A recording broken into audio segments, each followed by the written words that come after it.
Hi, my name is Larry Newman. I'm an attorney. I'm located in Ithaca, New York, and I'd like to talk to you about distal humerus fractures following an accident.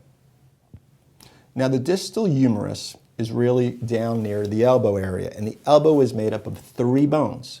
There's the ulna bone in the forearm, there's the radius bone in the forearm, and then there's the long bone that comes from the shoulder all the way down called the humerus. These all meet up at the elbow, and it's a hinge joint.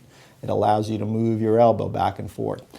If you have the ulna, because you press your arms out and look to brace for an accident, they call it a foosh type injury, fall on an outstretched hand or having your hands outstretched, it can drive the ulna bone, the bone that's down near where the pinky is, it can drive that right up into the humerus bone. Boom, and it causes the humerus bone to fracture.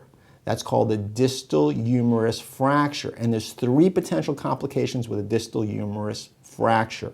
Number one is you're going to end up having arthritis in the area. Anytime we have anything that causes an irritation or inflammation within a joint, later on we get the buildup of calcium or the buildup of what's called osteophytes. Little pieces of bone get built up in that area, and we get chronic inflammation in the area. We end up getting a loss of fluidity, a loss of movement, or loss of motion, which is the second really part of that. After we get the arthritis, we may end up also having a loss of range of motion. In other words, you might not be able to move it fully or maybe be able to extend the arm out fully.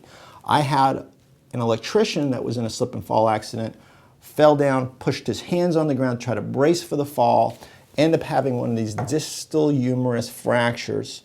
Couldn't work for 3 months because the value of an electrician with only one arm is like a one-arm wallpaper hanger. You need both your arms to work, especially doing overhead work. So it's important that these areas fully heal and we have full range of motion. The third potential complication with these, besides having arthritis, besides having a loss of range of motion, is we can end up having what's called heterotopic ossification. Two big words, but really what ends up happening is anytime there's inflammation with the body looks to repair it. It may repair it so well, it may throw bone in where bone doesn't belong and cause a fusion of the area by having too much bone growth. An overgrowth of bone within the area, and too much bone can end up going inside the joint or inside the bones, can end up causing the bones to become fused. These are potential complications after an injury to the distal humerus. If you have any questions about your injury case, this is what I do. Be more than happy to answer them. Thank you.